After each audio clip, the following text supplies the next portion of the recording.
Olá, sejam bem-vindos ao Política em Pauta, o podcast do jornal Estado de Minas que te leva aos bastidores da política mineira e também nacional.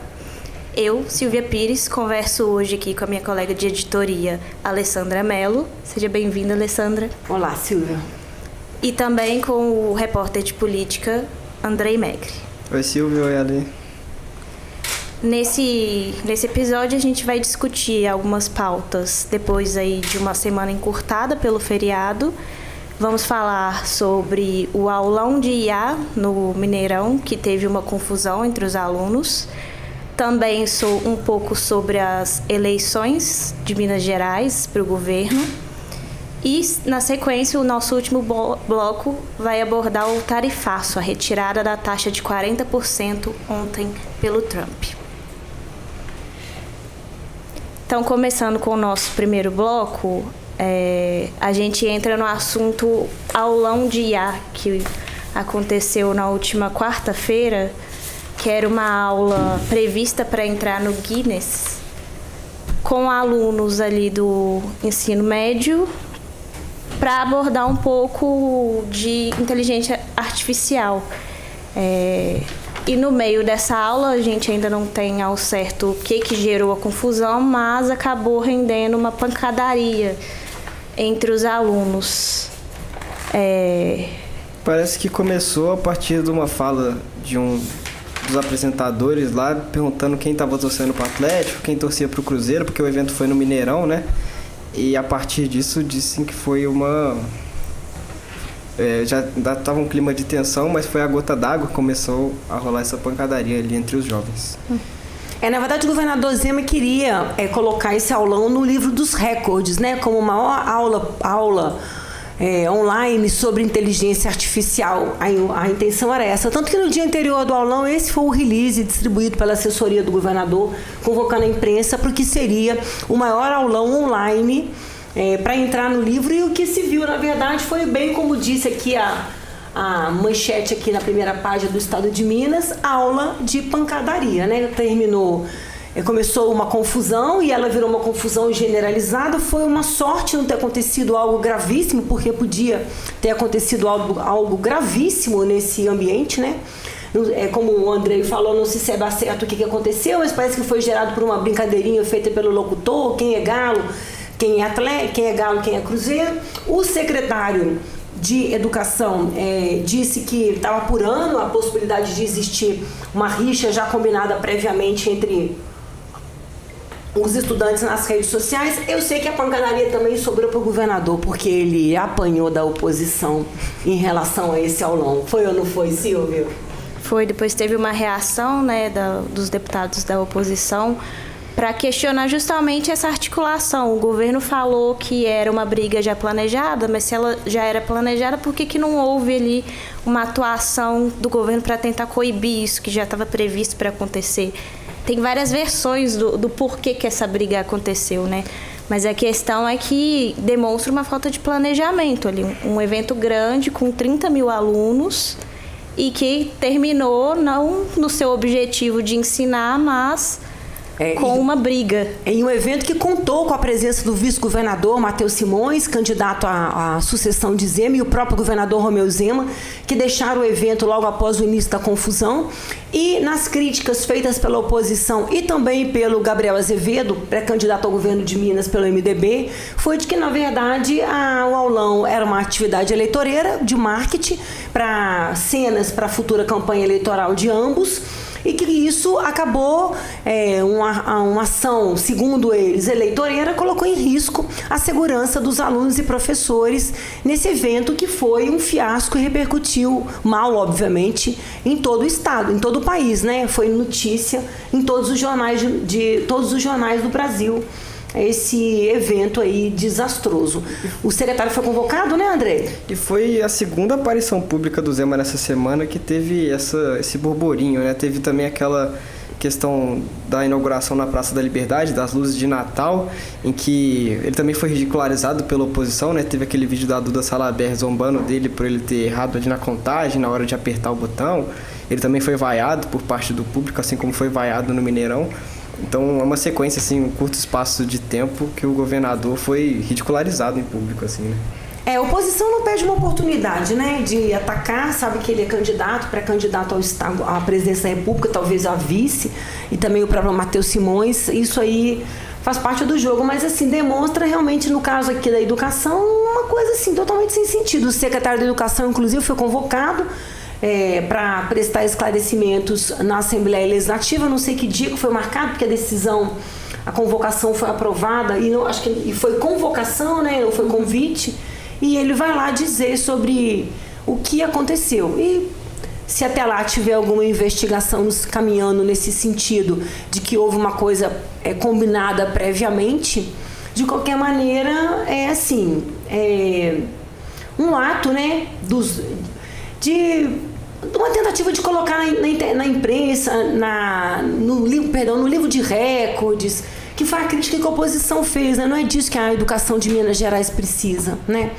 O Estado enfrenta aí essa questão recente envolvendo a tentativa de entregar para gestão privada a educação de Minas Gerais, que foi barrada pelo Tribunal de Justiça. Há muitas críticas da parte da educação sobre a questão do cumprimento do piso, sobre a situação das escolas públicas no Estado. Então essa foi a crítica que a oposição fez, né? Enquanto a educação passa por tantos problemas, a secretaria se gasta seu tempo, sua energia num evento dessa natureza em que expôs os alunos e professores a risco e que poderia ter, sim, redundado numa grande tragédia. Ainda bem que isso não aconteceu. Mais uma página, eu acho que desses eventos hoje em dia que marcam muito a política, meio midiáticos, né? Uhum. Repercutiu nacionalmente, né? Não foi uma coisa que ficou só em Minas. Isso eu recebi mensagem de amigos meus que moram em outros estados falando sobre essa pancadaria, então acho que acabou pegando mal mesmo pro governo.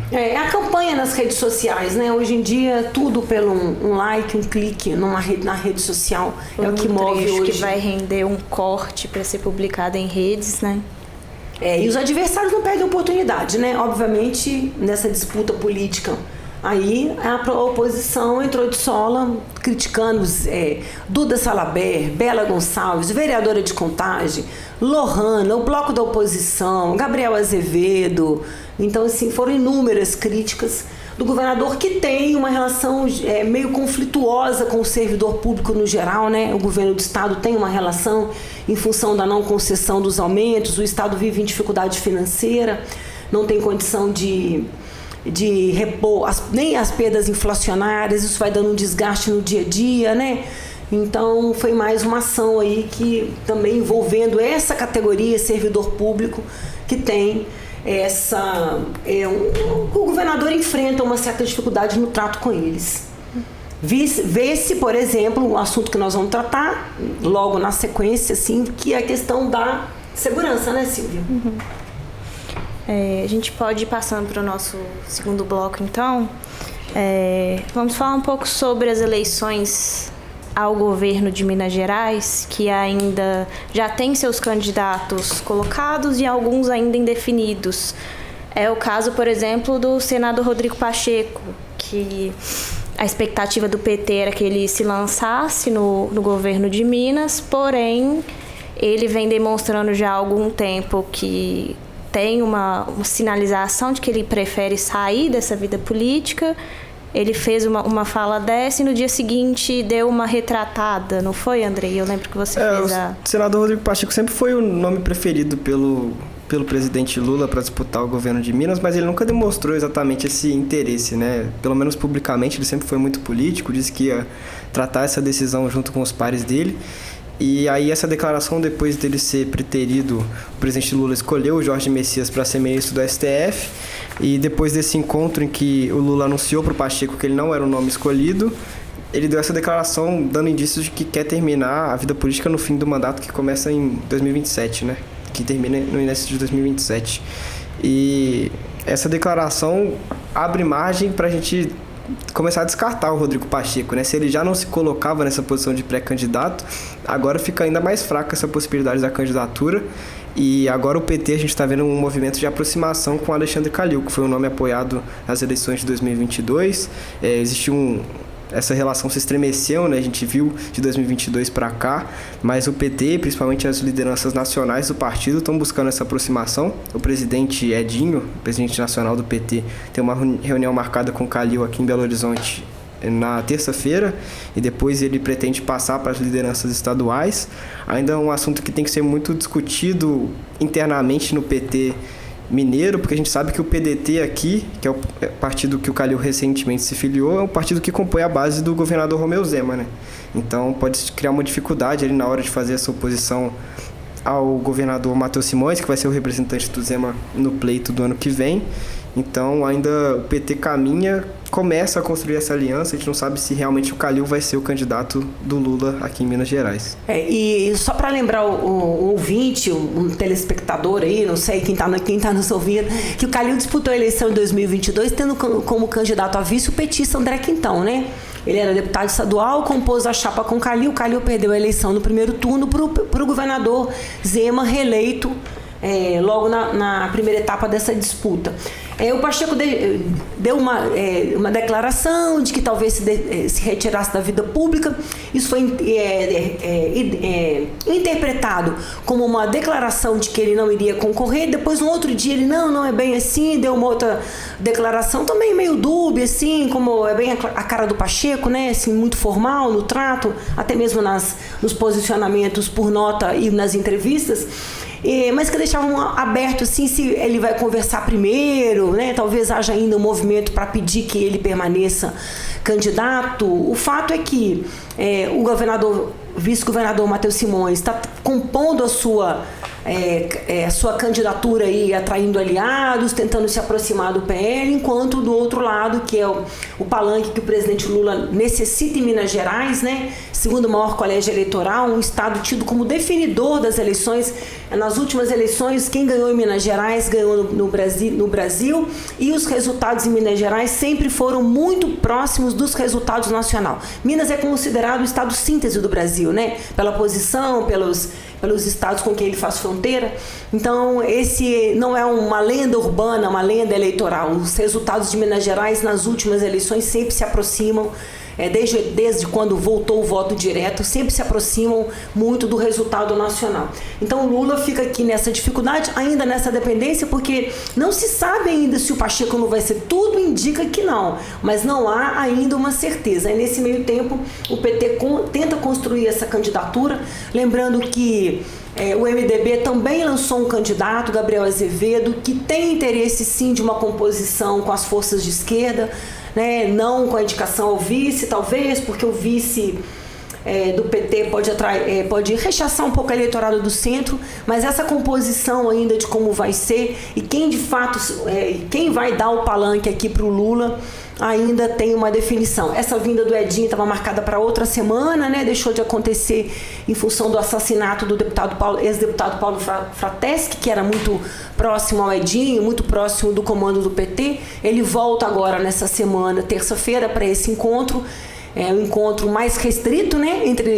Não um encontro aberto para todos os petistas, então é um encontro mesmo de articulação. E daí, quem sabe, saia alguma decisão. Há rumores também, né, de que o PT também estaria fazendo uma pressão para que a prefeita de Contagem, Marília Campos, também assumisse essa tarefa de disputar o governo de Minas, caso não vingue essas outras composições com o Calil, caso não vingue de fato, como ainda não temos certeza 100%, quase 100%, mas não oficial, da desistência do Pacheco. Tem também esse nome, né? Tem a Margarida também, né, prefeita de Juiz de Fora, uma outra liderança do PT que aparece nesse momento, mas a gente vê que a Marília não está dando um indício de que quer concorrer ao governo também, né?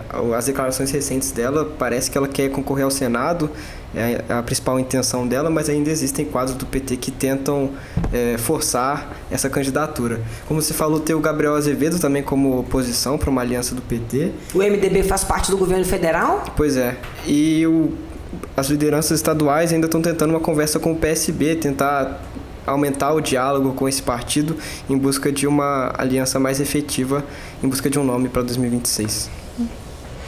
E temos aí, né, gente, enquanto nesse meio tempo nós temos aí uma notícia que a Berta, nossa colunista, deu 2 dias aí tratando desse assunto, que é como fica a disputa, né, Silvio, dentro do PL, né, envolvendo a aproximação do Nicolas com o Matheus Simões. Essa semana eu estive no BOPE, o Nicolas foi entregar uma emenda parlamentar para o stand de tiro do BOPE, e o release que chamava a imprensa para o evento não falava da presença do vice-governador Matheus Simões, mas quando os repórteres chegaram lá, foram comunicados, informados de que o vice-governador também participaria do evento.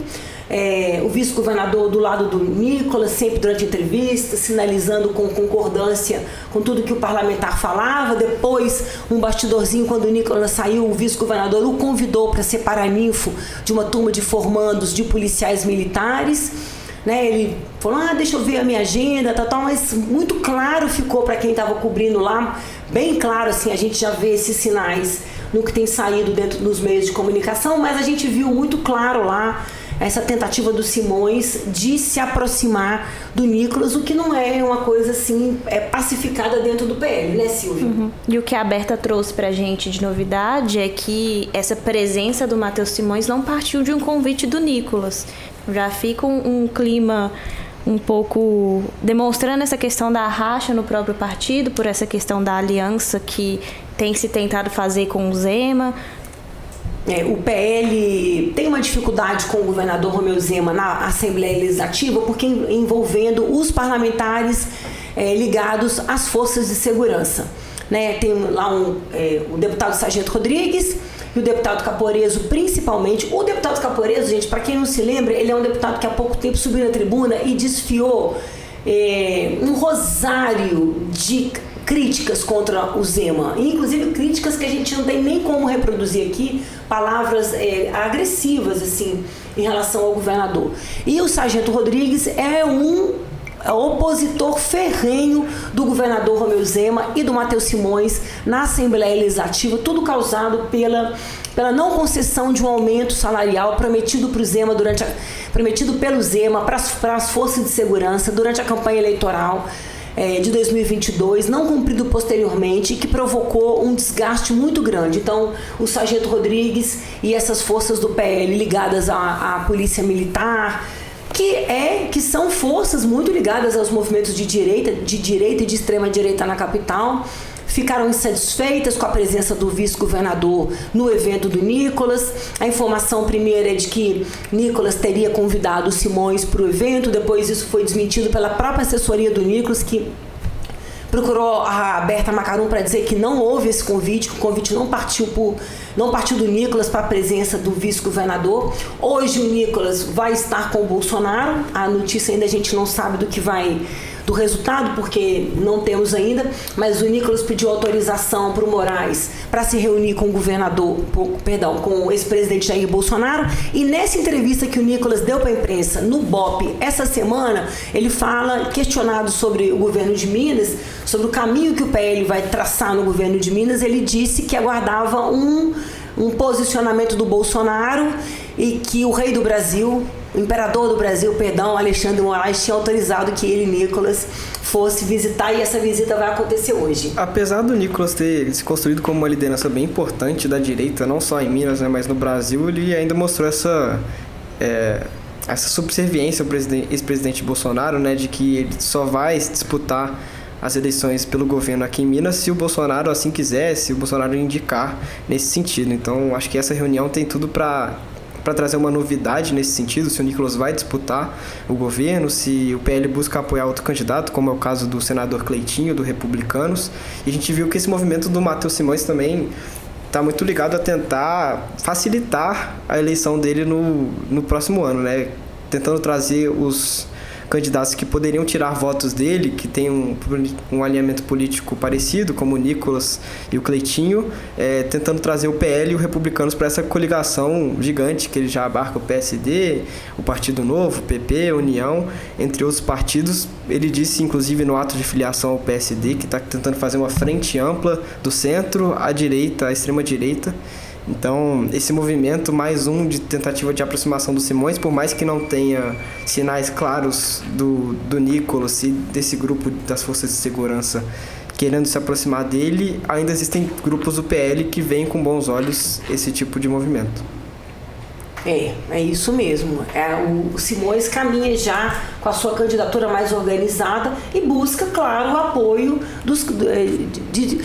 que os candidatos que possam disputar o voto com ele desistam do pleito e se alinhem a ele, né? Se ele conseguir fechar uma chapa com o apoio do Nicolas e Cleitinho, ele, que apesar de não aparecer bem nas pesquisas eleitorais, na minha avaliação, é um dos favoritos, né? Porque vai assumir o governo de Minas no ano que vem, mesmo ainda tendo uma baixa aprovação nas pesquisas, indicação, preferência de voto nas pesquisas, ainda é uma figura desconhecida, né? Tem tentado nas suas redes sociais, quem acompanha as redes sociais do governador Romeu Zema e do vice-governador Matheus Simões pode perceber que o Simões tem aparecido muito mais ao lado do governador para se tornar uma figura conhecida. E quem está no poder, quem tem a máquina do Estado, quem tem o apoio da máquina do Estado em todas as eleições, não só para prefeito, até mesmo para o parlamento, tem sempre mais chance, né? A gente vai ver, provavelmente ele vai construir mais popularidade, né? Essa é a tendência ao longo do próximo ano.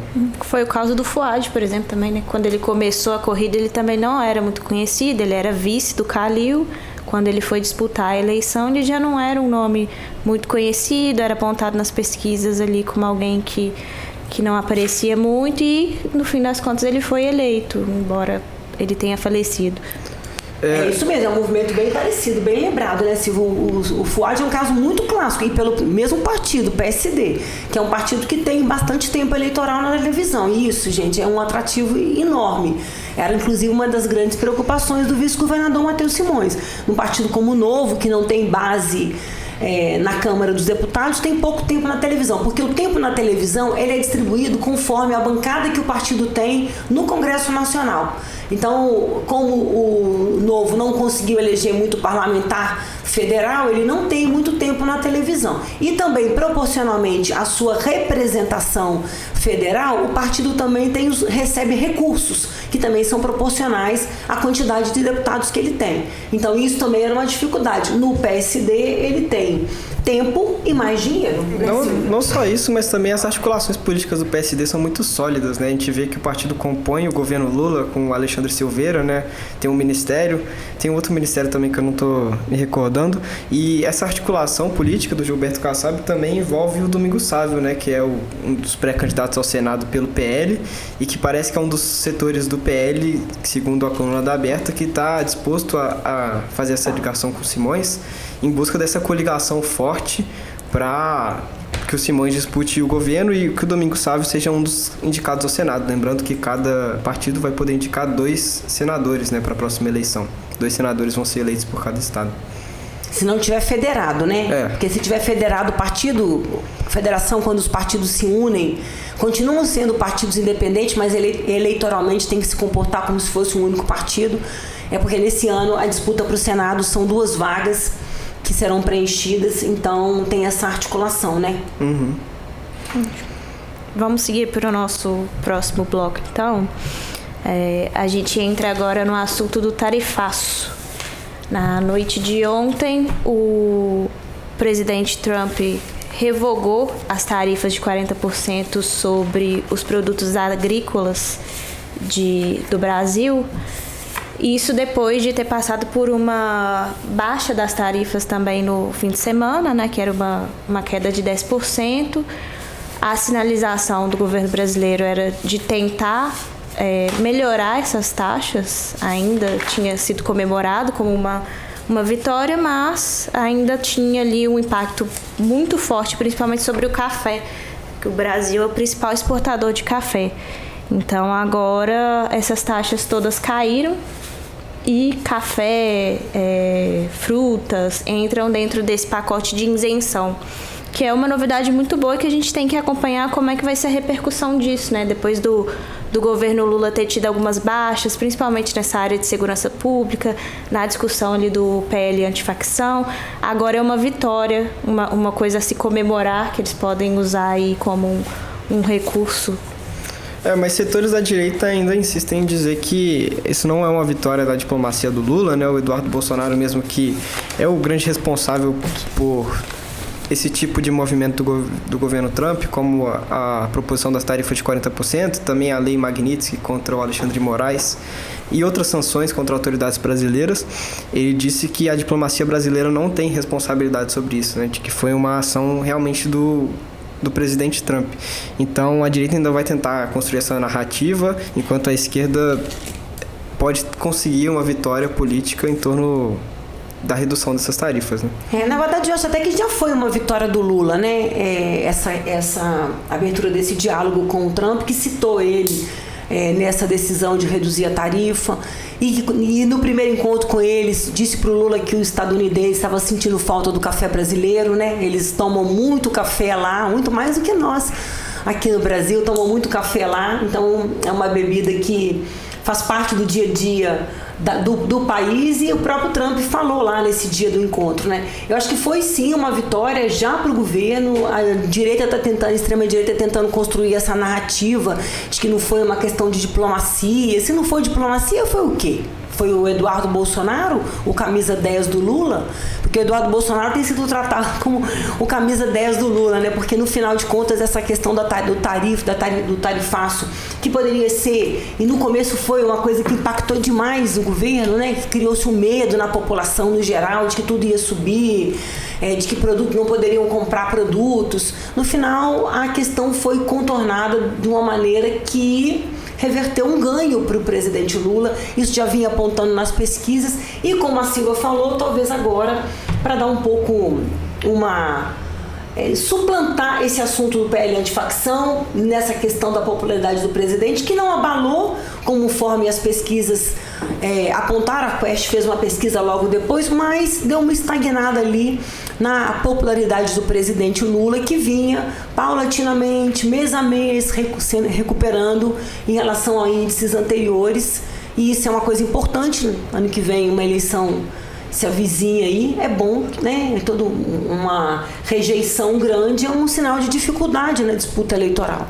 Então foi uma vitória. Não adianta a extrema-direita chorar, o choro é livre, né? Pode arrumar argumentos, mas é fato que foi uma coisa boa, não só para a economia brasileira, mas também para o presidente Lula. Essa aproximação com o Trump, como você falou, repercutiu bem nas pesquisas, né? Analisando o tempo em que isso foi feito, foi positivo para o presidente Lula. Também nas redes sociais dele, a foto dele ao lado do Trump, cumprimentando ele no encontro que eles tiveram na Malásia, foi a foto mais curtida da história do Instagram do presidente. Mas era uma foto dele do lado da Janja, de roupa de banho, né? Isso mesmo, da campanha eleitoral ainda, né?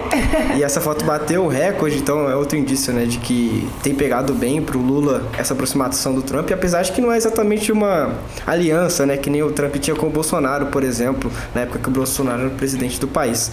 Porque o Lula, inclusive, deu uma afinetada no Trump na abertura da COP, falando sobre os líderes que não estavam lá. Lembrando que os Estados Unidos não participaram da COP30 com o presidente Lula, com o presidente Donald Trump, perdão. E aí o Trump alfinetou, dizendo que existem países que são muito grandes, muito importantes para a economia mundial e impactam muito nas mudanças climáticas e que não estão preocupados com isso, como a gente vê que é o caso do Donald Trump. E porque, na verdade, o que de fato pesa para o eleitor brasileiro não é a disputa. É até o pesquisador lá da Quest, o Felipe, como é que ele se chama? Esqueci o sobrenome dele. O que faz as pesquisas da Quest. Eu vou lembrar o sobrenome dele agora. Ele é o CEO da Quest, esse instituto de pesquisa que faz levantamentos praticamente mensais sobre assuntos de relevância do Brasil e também sobre questões eleitorais. Ele deu recentemente uma entrevista, Felipe Gomes, dizendo que na verdade o que pesa pro eleitor é o bolso. Então essa questão é muito importante além disso tudo, porque é uma coisa que pesa pro eleitor no dia a dia, é o preço da carne, da passagem, da gasolina, quanto custa o supermercado, a escola, a economia, que é, né, o dinheiro sobrando para que você possa ter uma vida boa e quem sabe sobrar algo pro lazer. Não só Felipe Nunes, nosso colega aqui nos alertou. Felipe Nunes, ele que é o CEO do Instituto Quest.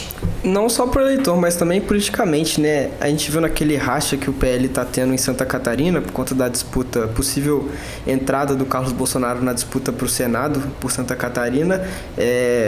algumas lideranças do PL estavam confrontando os Bolsonaro e dizendo por que o Eduardo está lá nos Estados Unidos, sendo que existe essa tarifa e ele não está fazendo nada para combater essa tarifa. Pelo contrário, né? Ele assumiu várias vezes nas redes sociais, em entrevistas, que ele estava articulando para que o Brasil fosse taxado em uma reação para fazer uma pressão no julgamento do pai dele.